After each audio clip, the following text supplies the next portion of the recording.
Hello বন্ধুরা, সকলে কেমন আছো? আমি খুব ভালো আছি। আমার চ্যানেলে তোমাদের স্বাগত জানাই।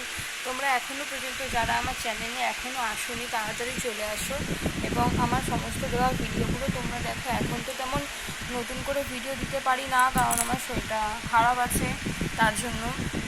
তো তোমাদের সাথে যে কথাটি বলতে আজকে আমি এসেছি সেটি হচ্ছে, জানো তো শীতকালে হচ্ছে এক প্রবলেম হয় যে এখানে খুশকি হয়ে যায়, আর হচ্ছে গরমকালে কি হয়, মাথায় প্রচণ্ড ঘাম হয়ে চুলগুলো আস্তে আস্তে উঠে যায় মাথা থেকে। তো তোমাদের সেই টিপসটি দেবো, গরমকাল বলো শীতকাল বলো চুল উঠবে না তোমরা এই প্রসেসটি করতে পারলে। তো তোমাদের সেই টিপসটি দেবো, কারণ আমি বলেছিল অনেকে টিপসটি করার জন্য, তো আমি রাজি হইনি ফার্স্টে। ভাবলাম না এটাতে হয় নাকি, আবার চুল যার ওঠার এমনিতেই উঠবে আর যার না ওঠার এমনিতেই উঠবে না, আমি এইভাবে বসে থাকতাম। কিন্তু না, একদিনকে ভাবলাম যে আমার অনেক চুল উঠে যাচ্ছে মাথা দিয়ে। তো যখন সবাই বলে জিনিসটা আমি ট্রাই করে দেখি তো সত্যি কিনা জিনিসটা। তো জানো তো আমি কি করলাম, একদিন রাত্রেবেলায় একটা ওই শালিমার যে নারকেল তেলগুলো আছে, ওই সবুজ কালারের কৌটোগুলো বা টিনের কৌটোও আছে, ওইগুলোর মধ্যে দিয়ে আমি 2 থেকে 3 চামচ মতো নারকেল তেল নিয়েছি। নারকেল তেলের মধ্যে দিয়ে দিয়েছি মেথি। মেথি চেনো সবাই, যেটা তেতো তেতো হয়, হলুদ কালারের চৌকো চারকোনা হয়, ওই মেথি।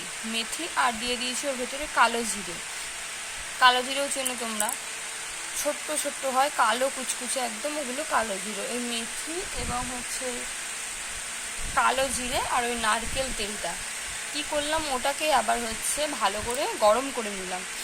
একবারে কি করবে বলো তো, সব তোমাদের এই চুলের ব্যাপারে তেলের ব্যাপারে ভিডিওতে আমি বলি যে তোমরা করবে না, একবারে বাটিটা গ্যাস ওভেনের মধ্যে বসিয়ে দেবে না। ওরকম করলে তেলটা পুড়ে যাবে, কালো হয়ে যাবে, আর কোনো কাজে দেবে না। তোমরা একটা বড় বাটির মধ্যে জল নেবে, নিয়ে বাটিটার মধ্যে জলটা হালকা উষ্ণ গরম হবে তখন ওই তেলের বাটিটা বসিয়ে দেবে। বসিয়ে দেওয়ার পর তখন হাত দিয়ে দেখবে যে তোমাদের তেলটা গরম হচ্ছে কিনা। তেলটা যখনই গরম হয়ে যাবে তখনই তোমরা কি করবে, তুলে নিয়ে এসে সুন্দর করে চুলটাকে আগে ভালো করে আঁচড়িয়ে নেবে। হ্যাঁ, যাতে জট না থাকে, সুন্দর করে আঁচড়িয়ে নেবে। এখন তোমার চুলটা দেখে মনে হচ্ছে কি পুরো জট, আসলে জট নয়, একটু আগে শ্যাম্পু করেছি, তো করার পরে স্ট্যান্ড ফ্যান চালিয়ে দিয়েছি যাতে চুলটা পুরো একদম শুকিয়ে যায়। এর জন্য আমি চুলটাকে শুকাচ্ছি, কারণ হেয়ার ড্রায়ার দিই, জানো তো শুকালে চুল একদম নষ্ট হয়ে যায় আস্তে আস্তে। এর জন্য আমি হেয়ার ড্রায়ার দিই না, আগে দিতাম। তা বুঝেছি ফলাফলটা হেয়ার ড্রায়ার দেওয়ার পরে কি হয়।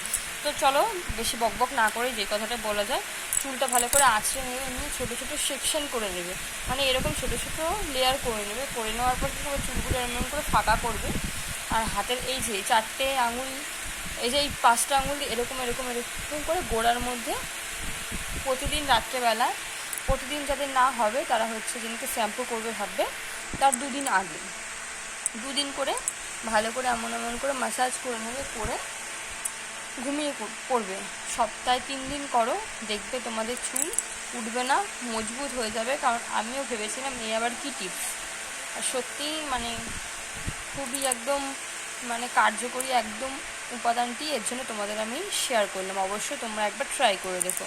ঠিক আছে বন্ধুরা, আর ভিডিওটি ভালো লাগলে, হেল্প হলে অবশ্যই লাইক করে দিও একটা। টাটা।